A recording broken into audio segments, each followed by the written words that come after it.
โอเคสบายดีมื้อนี้ข้าพเจ้าจะมานำเสนอบทเรียนบทที่3เกี่ยวกับการกระทำผิดและความรับผิดชอบทางอาญาในเมื่อที่ว่าเฮากระทำสิ่งใดสิ่งหนึ่งไปแล้วเฮาต้องมีความรับผิดชอบต่อในสิ่งที่เฮากระทำนั้นถ้าว่าสิ่งที่เฮากระทำนั้นไปผิดต่อระเบียบกฎหมายบ้านเมืองกฎหมายอาญาก็ถือว่าเฮาจะต้องได้รับผิดชอบทางอาญาเนาะรายละเอียดนั้นฝั่งเนื้อหน่ายบทเรียนว่าการกระทำแนวใดคือการกระทำการกระทำแนวใดจึงถือว่าเป็นการกระทำผิดทางอาญาและการกระทำแนวใดจึงบ่ถือว่าเป็นการกระทำผิดทางอาญาและความผิดทางอาญาคือแนวใดนะเราไปเข้าประเด็นตรงที่1คือการกระทำผิดคำว่าการกระทำผิดคำว่าการกระทำผิดการกระทำผิดแม่นหยังกระทำแนวใดจึงถือว่าเป็นการกระทำผิดและกระทำแนวใดจึงถือว่าเป็นความผิดและจะต้องรับผิดชอบทางอาญากระทำแนวใดจึงถือว่าเป็นการกระทำผิดนะสำหรับกฎหมายหรือว่าทางอาญาแล้วการกระทำในที่นี้การกระทำผิดในที่นี้ทางอาญาแล้วหมายถึงการกระทำโดยเจตนาหรือบ่ระมัดระวังที่เป็นบ่ระมัดระวังว่าเป็นการกระทำหรือการเมินเสยนะเป็นการกระทำหรือการเมินเสยที่เป็นอันตรายต่อสังคมเป็นการกระทำหรือการเมินเสยที่เป็นอันตรายต่อระบอบการเมืองเศรษฐกิจสังคมสิทธิเสรีภาพกรรมสิทธิ์ของรวมหมู่ของรัฐและอื่นๆนั้นเอิ้นว่าการกระทำผิดทางอาญาการกระทำผิดทางอาญาในที่นี้ก็หมายความว่าเป็นการกระทำที่แตกต้องทางชีวิตใจเศรษฐกิจสังคมต่างๆนั้นนะ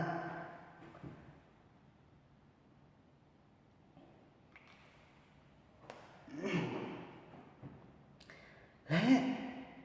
การกระทำและการกระทำและการกระทำการกระทำที่มีการเคลื่อนไหวห่างไกลหรือบ่เคลื่อนไหวห่างไกลหรือมึนเสยการกระทำที่มีการเคลื่อนไหวห่างกายก็คือว่าแม่นการกระทำที่กฎหมายห้ามบ่ให้คนเฮากระทำแต่ว่าคนเฮาสร้างไปเป็นกระทำที่ว่ามีความผิดทางอาญาส่วนการกระทำที่เป็นการเมินเสยหรือว่าการอยู่ซื่อๆกฎหมายก็เอิ้นว่าเป็นการกระทำที่เอิ้นว่าการเมินเสยการเมินเสยนั้นสามารถฆ่าคนตายได้ตัวอย่างแม่บ่ให้ลูกแม่นะบ่ให้นมให้ลูกกินลูกตายซ้ำถ้ามันแม่บ่ให้ลูกนมให้ลูกกินพ่อแม่ปาให้ลูกให้จนตายซ้ำเด็กน้อยนะตายซ้ำพ่อแม่บ่เลี้ยงดูลูกบ่เลี้ยงดูพ่อแม่ในเวลาเฒ่าแก่อันนี้แหละคือเมินเสยเราเห็นหมู่ตกอยู่ภัยอันตรายทั้งที่ตนเองมีความสามารถที่จะช่วยเหลือหมู่ได้แต่ว่าบ่ช่วยเหลือหมู่อันนี้คือการเมินเสยสามารถฆ่าคนตายได้ในเมื่อที่แบบฆ่าคนตายได้เร็วกฎหมายอาญาจึงถือว่าเป็นการกระทำผิดทางอาญาเนาะการกระทำผิดทางอาญาจึงเป็นหรือว่าการกระทำฉะนั้นการกระทำสรุปว่าการกระทำจึงเป็นบาปเก้าทำอิฐหรือว่า จุดเริ่มต้นในการพิจารณาทางอาญาว่าการกระทำใดเป็นการกระทำผิดและการกระทำใดคือการกระทำที่บ่เป็นการกระทำผิดนะเฮามาพิจารณาคำว่าการกระทำในเมื่อที่ว่าเฮาจะกระทำสิ่งใดสิ่งหนึ่งลงไปนั้นก็ต้องได้ผ่านกระบวนการนั้นเกิดมาจากไสในเมื่อที่เราต้องการกระทำสิ่งใดสิ่งหนึ่งเกิดมาจากไสเกิดมาจากไสทำให้เกิดมาจากความคิดแนวคิดในเมื่อที่ว่าเราต้องการกระทำสิ่งใดสิ่งหนึ่งแล้วแน่นอนต้องได้เกิดจากแนวความคิดของเราก่อนหลังจากที่เกิดจากแนวความคิดแล้วตกลงใจหรือว่าตัดสินใจมาถามที่สองคือตัดสินใจหลังจากนั้นเราต้องกระทำในเมื่อเรามีความคิดในเมื่อเราคิดว่าจะกระทำสิ่งใดสิ่งหนึ่งไปแล้วต้องตกลงใจหลังจากตกลงใจไปแล้วกระทำนะอันนี้เลยคือการกระทำจึงสามารถสรุปได้ว่าการกระทำเป็นบาดเก้าหรือเป็นจุดเริ่มต้นในการพิจารณาการกระทำผิดทางอาญานะและความคิดในขั้นตอนความคิดการตกลงใจกฎหมายจะบ่ลงโทษถ้าบ่ได้กระทำสมมติว่าเราคิดว่าสิไปฆ่าคนคิดซื่อๆตกลงว่าสิฆ่าแล้วมื้ออื่นนี้สิไปฆ่าแล้วกฎหมายบ่ได้เอาผิดในตอนที่ว่าเอาคิดในตกลงใจแต่ว่าถ้าว่าไปกระทำมื้อน่ะไปฆ่าคนกระทำแสดงว่าผิดกฎหมายจะลงโทษผิดกฎหมายผิดนะฉะนั้นจึงสรุปได้ว่าการกระทำเป็นบาปเก้าเลยเป็นจุดเริ่มต้นในการพิจารณาการกระทำผิดทางอาญานะและการกระทำผิดนั้นการกระทำนั้นมันก็บ่ได้กำหนดระยะเวลาอันแน่นอนว่าเราต้องคิดเท่านี้ชั่วโมงเท่านี้มื้อเท่านี้เดือนเท่านี้ปีเราจึงกระทำนะมันบ่ได้กำหนดเวลาบางเทื่อกระทาหักก็มีนาทีต่อนาทีต่อวินาทีก็มีตัวอย่างไปกินเหล้ากินเบียร์อยู่ร้านฝืนพิกกันเถียงกันจับเกี่ยวเบียร์ฟาดหัวใส่มีบ่ในการมีเวลานี่แหละนี่วินาทีคือวินาทีต่อวินาทีเท่านั้นและบางเทื่อมันก็มีระยะยาวมีการวางแผนบางกรณีมีการวางแผนอย่างละเอียดแล้วจึงกระทำผิดแต่บางกรณีมันก็กระทันหันอันนี้แหละคือมันบ่ได้กำหนดระยะเวลาแล้วสรุปเลยว่าการกระทำของคนเราแสดงออกอยู่ใน2รูปแบบ1การกระทำที่มีการเคลื่อนไหวทางกายและการกระทำที่บ่มีการเคลื่อนไหวทางกายดังที่พวกเรารู้เลยว่ากฎหมายอาญามีกฎหมายหนึ่งหรือว่ากฎหมายฉบับหนึ่งที่เป็นเครื่องมือในการคุ้มครองรัฐคุ้มครองสังคมให้มีความสงบมีความปลอดภัยฉะนั้นกฎหมายอาญาแม่นกฎหมายที่ห้ามบ่ให้คนเฮากระทำสิ่งใดสิ่งหนึ่งถ้าคนเฮาหากไปละเมิดข้อห้ามของกฎหมายอาญาแล้วถือว่าผิดกฎหมายอาญาจะได้รับโทษและกฎหมายอาญาแม่นกฎหมายที่ให้คนเฮากระทำสิ่งใดสิ่งหนึ่งถ้าบ่กระทำสิ่งที่กฎหมายให้กระทำนั้นก็ถือว่าผิดกฎหมายอาญาเช่นเดียวกันนะอันนี้คือความหมายของกฎหมายอาญาการกระทำก็เช่นเดียวกันการเคลื่อนไหวทางกายก็คือการกระทำในที่นี้ก็คือสิ่งที่กฎหมายห้ามถ้าไปละเมิดสิ่งที่กฎหมายห้ามแล้วก็ถือว่าผิดกฎหมายอาญา การเมินสื่อหรือว่าบ่กระทำหรือว่าบ่เคลื่อนไหวทางกายก็คือการเมินสื่อการเมินสื่อนี้ให้จื่อว่าเป็นการกระทำหนึ่งที่สามารถฆ่าคนได้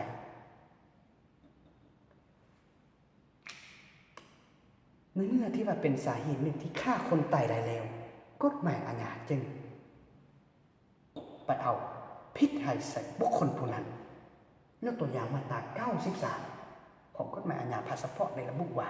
กำบ่ช่วยเหลือบุคคลที่ตกอยู่ภัยอันตรายเห็นหมู่ตกน้ำสิตายแล้วทั้งที่ตนเองมีความสามารถที่จะช่วยเหลือหมู่ใดแต่บ่ช่วยแม่ว่าให้นมให้ลูกกินลูกก็ตายซ้ำพ่อแม่บ่เลี้ยงดูลูกบ่เลี้ยงดูพ่อแม่ในเวลาเท่าแก่ในกับภาระหน้าที่อันนี้แหละคือสิ่งที่กฎหมายให้เฮ็ดอนุญาตให้เฮ็ดต้องเฮ็ดแต่บ่เฮ็ดก็ถือว่าผิดกฎหมายเอิ้นว่าการเมินสื่อนะอันนี้คือการปกระทำนะ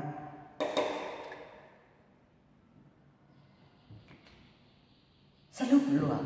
อีกทีหนึ่งว่าการกระทำคือบัตรเข้าทำผิดหรือว่าจุดเริ่มต้นในการพิจารณาการกระทำผิดทางอาญาและกระตองและถ้าเห่าต่อและถ้าจะกระทำสิ่งใดสิ่งหนึ่งไปแล้วต้องผ่านขบวนการค้นคิดการตกลงใจตัดสินใจกระทำกระบวนการตกลงใจว่าคนคิดนั้นกฎหมายจะบอกไปเอาความผิดใส่บุคคลที่คิดนั้นในเมื่อที่ว่าบุคคลผู้นั้นหาได้กระทำในสิ่งที่กฎหมายห้ามแล้วก็ถือว่ากฎหมายจะไปเอาผิดใส่บุคคลผู้นั้นนะผู้นั้นจะต้องไปรับโทษตามที่กฎหมายวางที่ได้เขียนไว้ในกฎหมายนั้นนะอันนี้คือการกระทำและการกระทำอย่างไรจึงบ่ถือว่าเป็นการกระทำผิดทางอาญาการกระทำที่บ่ถือว่าเป็นการกระทำผิดทางอาญาก็คือบุคคลที่เป็นบ้าเสียจิตบุคคลที่เป็นบ้าหมูบุคคลที่เป็น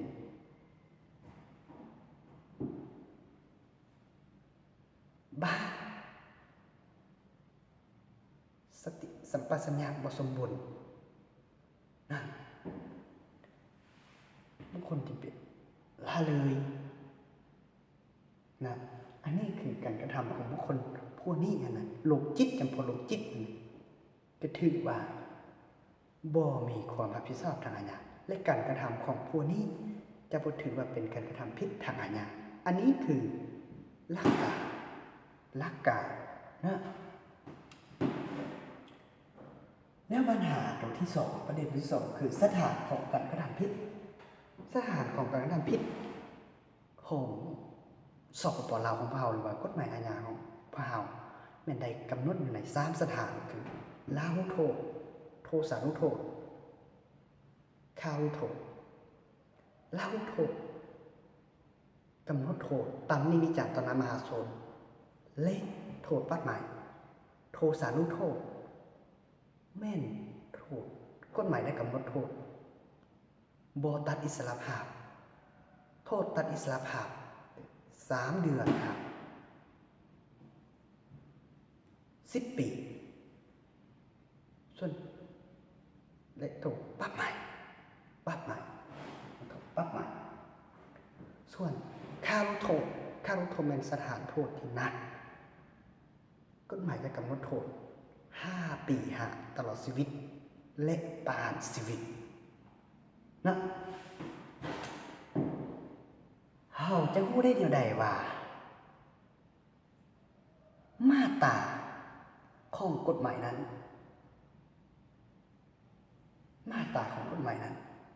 ในเมื่อที่ว่ามีการกระทำผิดแล้วจะรู้ว่าแนวใดจะรู้ว่าการกระทำผิดแนวใดจึงเป็นการกระทำผิดในสถานลาหุโทษ และการกระทำผิดแนวใดจึงถือว่าเป็นการทำผิดโทสานุโทษและคารุโทษนะตัวอย่างมาตรา84การเป็นนักเลงอันตพันวัดหนึ่งมาตรา86และมาตรา86วัดหนึ่งการละเมิดกฎจราจรพาให้เกิดอุบัติเหตุมาตรา84วัดหนึ่งการเป็นนักเลงอันตพันและรู้ว่าบุคคลผู้ใดหาใดละเมิดโปรดนับถือระเบียบของสังคมหาใดใส่ความหยาบซ่านับขู่กระทำผิดอื่นๆเมนจะถือตั้งนี่วิจารณ์ตอนนั้นมหาสงฆ์เลยปั๊บใหม่นี่แหละหมายความว่าเมื่อบุคคลผู้ใดหาได้ไปกระทำผิดในสถาน84วัดหนึ่งเมนจะได้รับโทษลาหุโทษสถานลาหุโทษมาตรา86วัดหนึ่งบุคคลผู้ใดท่านได้ละเมิดกฎจราจรภัยเกิดอุบัติเหตุนะ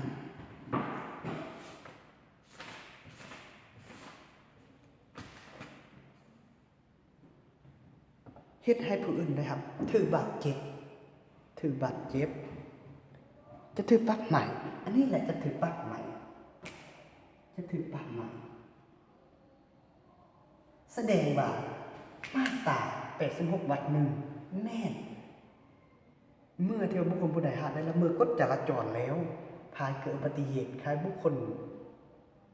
เกิดกันบาดเจ็บแล้วจะถือปรับใหม่ตามที่กฎหมายได้กำหนดนะอันนี้แหละคือกรณีที่ว่ากระทำผิดในใดจังผิดในสถานลาหุโทษนี่โทสานุโทษกระทำเพียงผิดในใดถือว่าเป็นการกระทำผิดโทสานุโทษดัดสร้างโดยตัดอิสรภาพดัดสร้างโดยตัดอิสรภาพ3 เดือน50 ปีปรับใหม่ตัวอย่างมาตรา86มาตรา84วัด2มาตรา86วัด2มาตรา84วัดมาตรา84วัด2ได้กำหนดว่าในกรณีที่บุคคลหาไปกระทำผิดโดยบอกเขตลาบบุคคลหากระทำผิดโดยบอกเขตลาบมีงาซ่าบ่นับถือระเบียบกฎหมายเฮ็ดแล้วก็เฮ็ดอีกตามนี้วิจารณ์แล้วก็เฮ็ดอีกแสดงว่าจะได้ถือลงโทษ3 เดือนหัก1 ปีมาตรา84วัด2ถ้าบุคคลผู้ใดหาได้กระทำโดยบอกเขตลาบกันเป็นนักเลงอันตพันนั้นถือว่าจะได้รับโทสานุโทษในสถานโทสานุโทษนี้ส่วนมาตรา86วัด2ได้กำหนดว่าในกรณีที่เป็นการกระทำผิดซึ่งพาให้มีคนบาดเจ็บสาหัสเจ็บหลายคนหรือเสียองค์ค่าจะถือลงโทษตัดอิสรภาพ6 เดือนหัก3 ปีอันนี้แหละ6 เดือนหัก3 ปีและกับปรับใหม่ถ้าบุคคลผู้ใดหากระทำนั้นละเมิดกฎจราจรภัยเกิดมีอุบัติเหตุเกิดขึ้นมีคนบาดเจ็บสาหัสเจ็บหลายคนก็ถือว่าตกในสถานโทสานุโทษผู้เกี่ยวนั้นจะได้รับโทษโทสานุโทษอันนี้สถานนี้ข้าวโทษมาตรา86ในกรณีที่ว่าเหตุให้ผู้อื่นเสียชีวิตหลายคน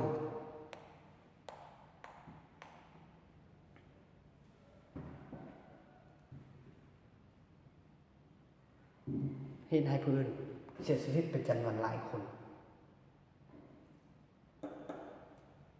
ผู้เกี่ยวจะได้รับโทษลงโทษเหม็น5 ปีหัก10 ปี5 ปีหัก10 ปีอันนี้เลยคือลาหุโทษบุคคลที่จะได้รับโทษลาหุโทษ10 ปีนะสถานของการกระทำผิดและให้เข้าใจว่ามาตราของกฎหมายอาญามาตรา1นั้นมันกำหนดหลายวัดแต่ละวัดมันล้วนแล้วแต่กำหนดสถานของการกระทำผิดที่แตกต่างกันวัด1กับวัด2คนละเรื่องกันวัด2วัด4 มันก็คนละเรื่องกัน มาตราเดียวกันแต่กำหนดโทษต่างกัน และสถานของการกระทำผิดที่แตกต่างกัน อันนี้คือกฎหมายอาญาหรือว่าหลักการที่ต้องได้เข้าใจและหู้นำใส่แนวใดกรณีใดจึงเป็นลาโหโทษกรณีใดจึงเป็นโทสันุโทษกรณีใดเป็นฆานุโทษอันนี้คือหลักการนะปัญหาที่สามความรับผิดชอบทางอาญาคำว่าความรับผิดชอบทางอาญาก็หมายความว่าในเมื่อที่กระทำผิดแล้วผิดกฎหมายแล้วต้องได้รับผิดชอบทางอาญาต้องได้รับผิดชอบในสิ่งที่เรากระทำไปฉะนั้นในความหมายความรับผิดชอบทางอาญาในที่นี้ก็หมายความว่านำเอาบุคคลที่ได้กระทำผิดนั้นไปลงโทษโดยสารไปตัดอิสรภาพนะครับตามขบวนการยุติธรรมหรือว่าลงโทษโดยสารนะอันนี้คือความรับผิดชอบทางอาญา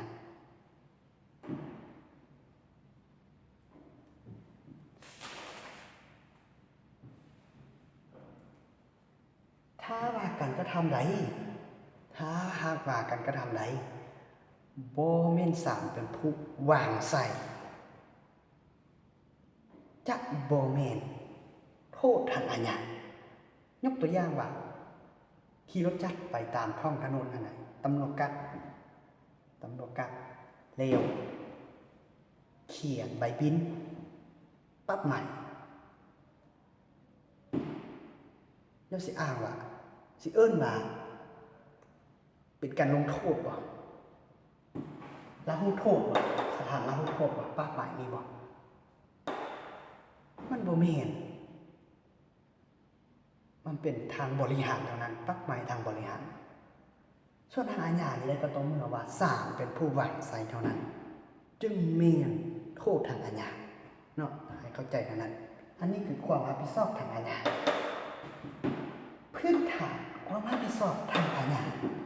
มีความสำคัญหลายพื้นฐานความรับผิดชอบทางอาญาบุคคลผู้ใดจะมีความรับผิดชอบทางอาญาใดก็ต่อเมื่อว่า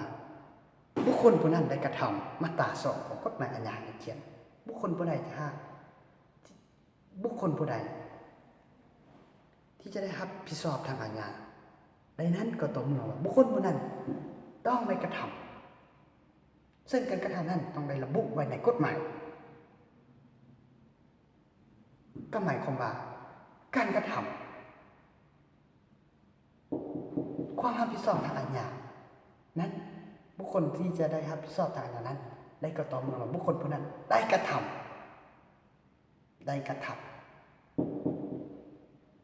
การกระทำนั้นต้องแม่นผู้เกี่ยว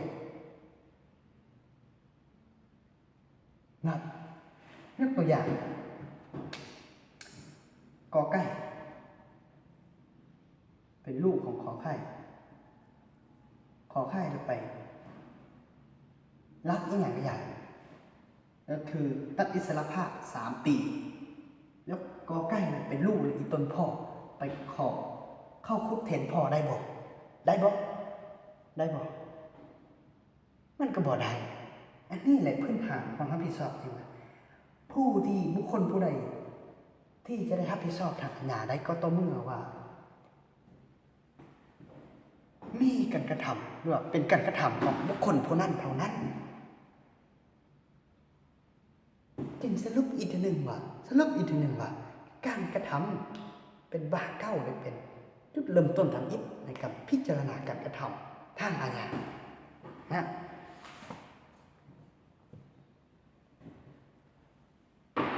อันนี้แหละ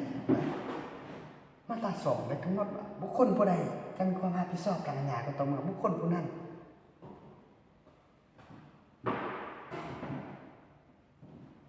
ห้ามมีการกระทำถ้า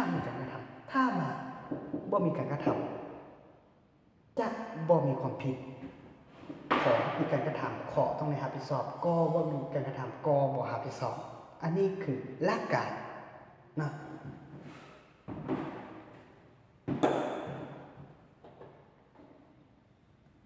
ตัวอย่าง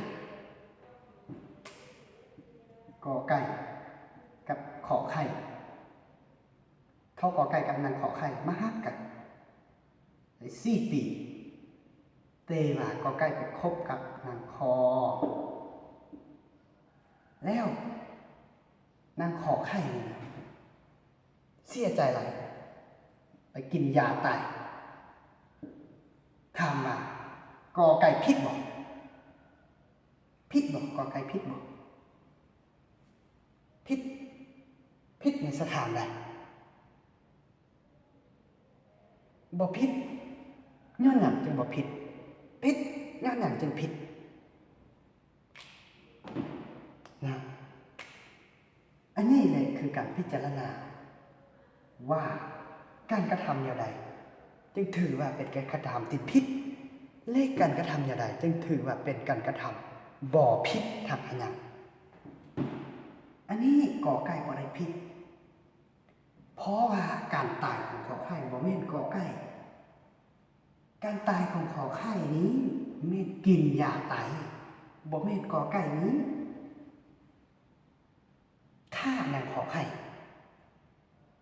บ่มีจักเถื่อว่าเท่ากอไก่นี่ไปเอานางขอไข่นางคอนี่แล้วนางขอนี่สิตายบ่มีจักเถื่อบ่มี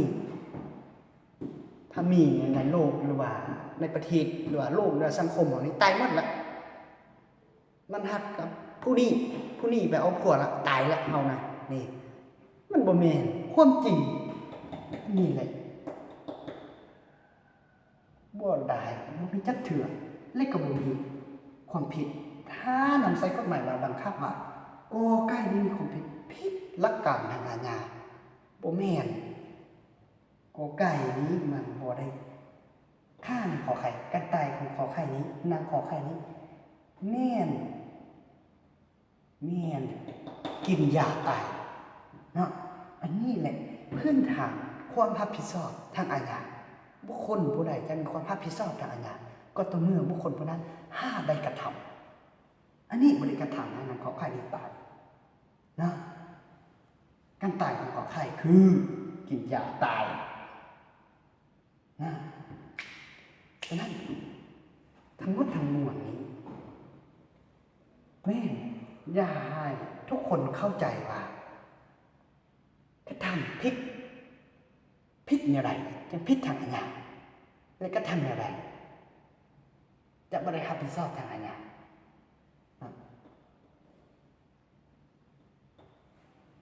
และกระทำอย่างไรจึงรู้ว่าผิดในสถานละหุโทษโทสานุโทษคารุโทษกระทำอย่างไรจึงรู้เนาะอันนี้คือจุดประสงค์ที่อยากให้ทุกคนเข้าใจว่าและรู้ว่าความรับผิดชอบทางอาญาและก็ต่อเมื่อมีการกระทำเท่านั้นยากอีกทีหนึ่งการกระทำคือการกระทำคือจุดเริ่มต้นบางเราทำอีกน่ายกับพิจารณาทางอาญานะแต่ว่าในเมื่อที่แบบจะมีการกระทำหนึ่งที่จะเขาจะกระทำในสิ่งหนึ่งได้ก็ต่อเมื่อว่าการคนคิดมันการตกลงการกระทำในกระบวนการคนคิดการตกลงใจกฎหมายจะบอกเอาความผิดแต่ถ้าว่าได้กระทำไปแล้วสิ่งที่กระทำไปนั่นเป็นสิ่งที่กระทำอันตรายให้ถือว่าผิดกฎหมายจะเอาความผิดในเมื่อมีการกระทำนะโอเคชั่วโมงหน้าจะไปหรือว่าจะนำเสนอเกี่ยวกับองค์ประกอบทางอาญานะขอขอบใจ